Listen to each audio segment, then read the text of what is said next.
আসসালামু আলাইকুম প্রিয় শিক্ষার্থী, তোমরা যারা এসএসসি বেস 2027, 28, 29 এবং 30 সালে পরীক্ষার্থী রয়েছে, তোমাদের জন্য তরঙ্গ শব্দ অধ্যায়ের আমাদের ধারাবাহিক লেকচারগুলি ছিল। সেই লেকচার আলোকে আজকে আমরা সর্বশেষ যে লেকচারটি রয়েছে, খুব গুরুত্বপূর্ণ টপিক নিয়ে এখানে আলোচনা করব। তোমাদের মনের অনেক প্রশ্নই কিন্তু এই ভিডিওর মধ্যে তোমরা উত্তরগুলো পেয়ে যাবে।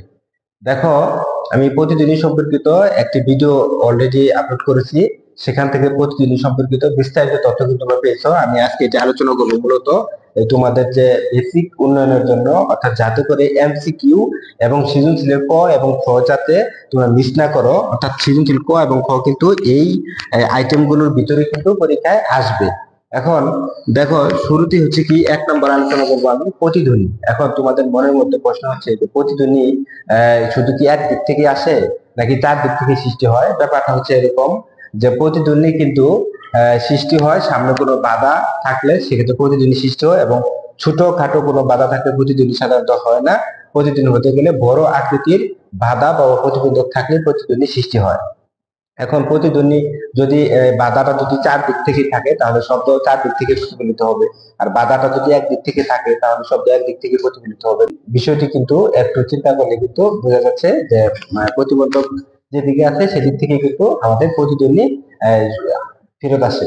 এবং এই প্রতিধ্বনি ব্যাপারে আরেকটু খুব গুরুত্বপূর্ণ বিষয় হচ্ছে, আমরা যে কথা বলতেছি আমাদের কথাটি আমাদের মস্তিষ্কের মধ্যে 0.1 সেকেন্ড পর্যন্ত, এটা আমাদের 0.1 সেকেন্ড পর্যন্ত মস্তিষ্কের মতো থেকে যায়।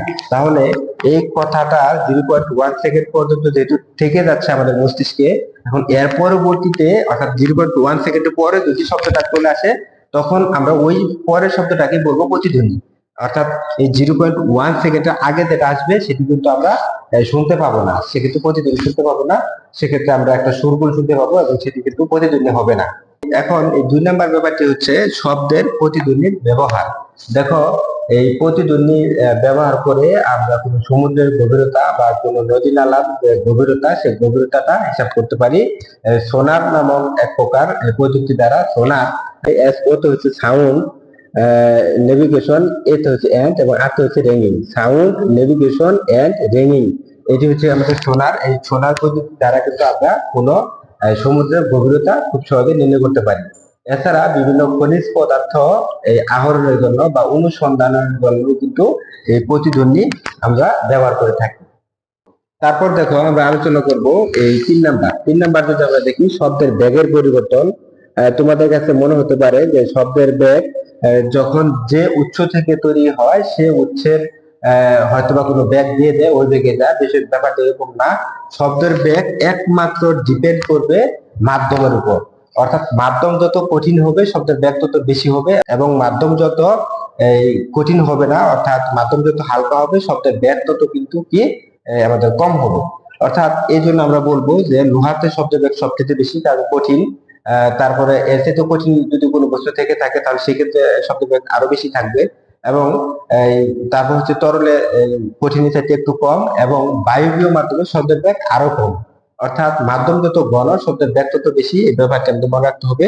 তাহলে মাধ্যম চেঞ্জ হলে শব্দের বেগের পরিবর্তন ঘটে, আরো পরিবর্তন ঘটে। তাপমাত্রা বাড়লে শব্দের বেগ বেড়ে যায়, এবং তাপমাত্রা কমলে শব্দের বেগ কমে যায়, এরকম ব্যাপারটা রয়েছে। তারপর আমরা দেখবো সাব্যতার পাল্লা বা সীমা কি। অর্থাৎ এই যে 4 নাম্বার, আমরা 1 দেখছি, 2 দেখেছি এবং 3 দেখলাম, এখন দেখবো আমরা 4 নাম্বার।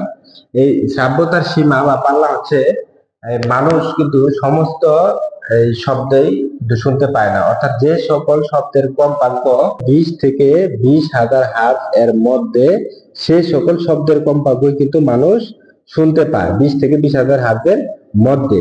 অর্থাৎ 20 হার্জের কম যদি হয়ে থাকে তাহলে কিন্তু সে শব্দটি শুনতে পাবে না, এবং 20,000 হার্জের চাইতে যদি বেশি হয়ে থাকে তাহলে কিন্তু সে ওই শব্দটি কি শুনতে পাবে না। অর্থাৎ সীমাটা হবে 20 হার্জ থেকে 20,000 হার্জের মধ্যে। এখন এই ধরো একটি বস্তু 25 থেকে 19 বার কাঁপতে পারে, তাহলে তার কম্পাঙ্ক হচ্ছে 19, এই জন্য ওই শব্দটি আমরা শুনতে পাবো না।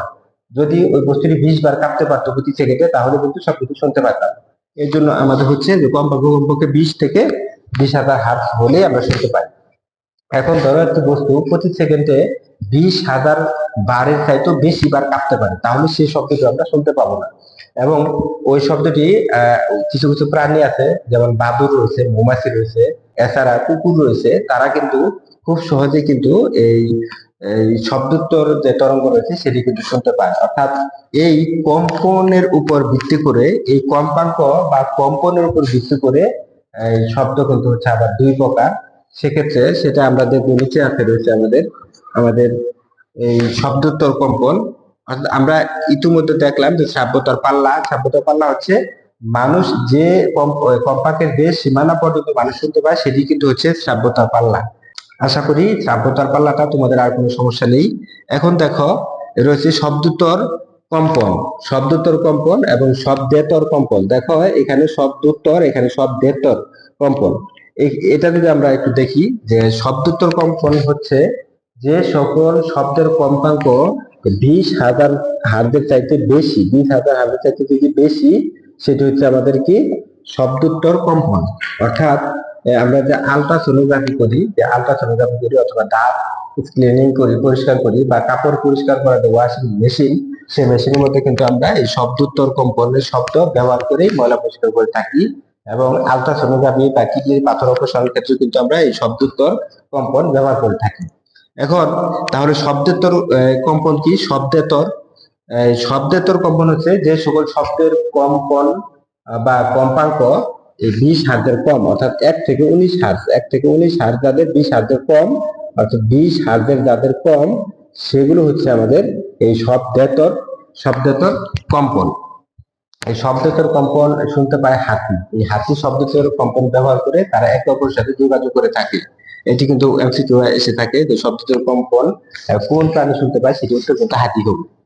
এবং এই শব্দেতর কম্পন আরো সৃষ্টি হয় ভূমিকম্পের সময়, শব্দেতর কম্পন সৃষ্টি হয়।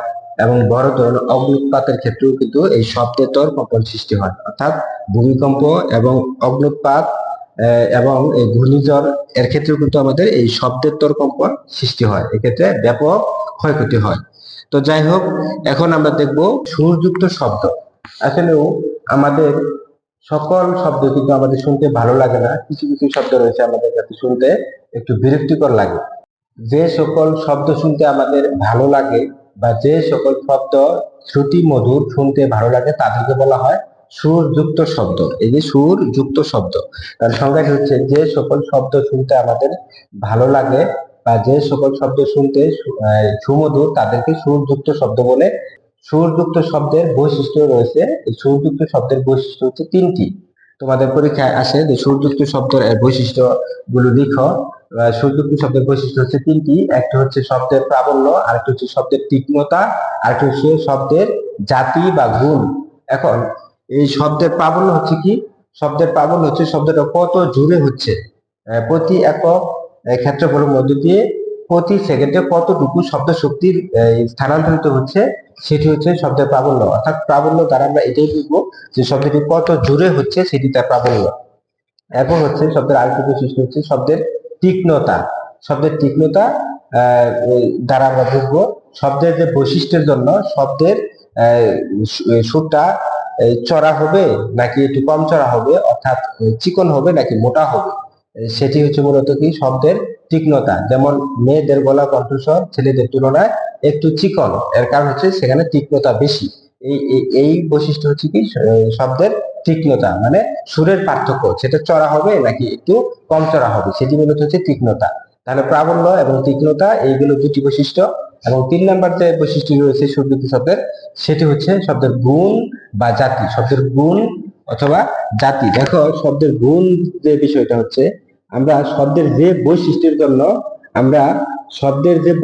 জন্য আমরা বুঝতে পারি যে এটির উৎস কি, শব্দের সেই বৈশিষ্ট্যকে বলা হয় শব্দের গুণ বা জাতি। যেমন যদি আমরা দেখি যে পিয়ানো থেকে কোনো শব্দ যদি আসে, আমরা পিয়ানোকে না দেখি কিন্তু বলতে পারি এটি পিয়ানো শব্দ। এছাড়া হারমোনিয়াম থেকে যদি কোনো শব্দ আসে, তাহলে কিন্তু আমরা কিন্তু খুব সহজেই সেটি কিন্তু বুঝতে পারি যে এটি হচ্ছে হারমোনিয়ামের শব্দ। কারণ এভাবে কিন্তু আমরা খুব সহজেই কোনো কিছু না দেখে কিন্তু বুঝতে পারি যে এটি কিসের শব্দ। এভাবে কিন্তু আমরা মূলত শব্দগুলোকে চিনতে পারি। এরপর সর্বশেষ যে আলোচনাটা রয়েছে আমাদের, সেটি হচ্ছে আমাদের শব্দ দূষণ। খেয়াল করে দেখো যে শব্দ দূষণের ক্ষেত্রে আমরা জানি যে শব্দ দূষণ কি? শব্দ দূষণ হচ্ছে অপ্রয়োজনীয় শব্দ এবং অপ্রয়োজনীয় বিভিন্ন ধরনের আওয়াজ, মূলত শব্দ দূষণ। যেমন মাছের বাজার, সেটি কিন্তু শব্দ দূষণ, এবং গাড়ি ঘোড়ার হর্ন এবং উচ্চস্বরে মাইক বাজানো, উচ্চস্বরে বোমা বা পটকা ফুটানো, সেগুলো কিন্তু হচ্ছে মূলত এই শব্দ দূষণের অংশ। এই শব্দ দূষণ যদি হয় তাহলে মানুষের মানসিক অবসাদ ঘটে, অর্থাৎ মানুষের আহ, ক্লান্তি আসে এবং ঘুমের সমস্যা হয় এবং ব্রেনের সমস্যা হয়ে থাকে মূলত এই শব্দ দূষণের কারণে। তোমরা প্রথমবার মতো যারা ভিডিওটি দেখছো, ভিডিওটি ভালো লেগে থাকলে একটি লাইক ও চ্যানেলটি সাবস্ক্রাইব করতে ভুলবে না। ধন্যবাদ।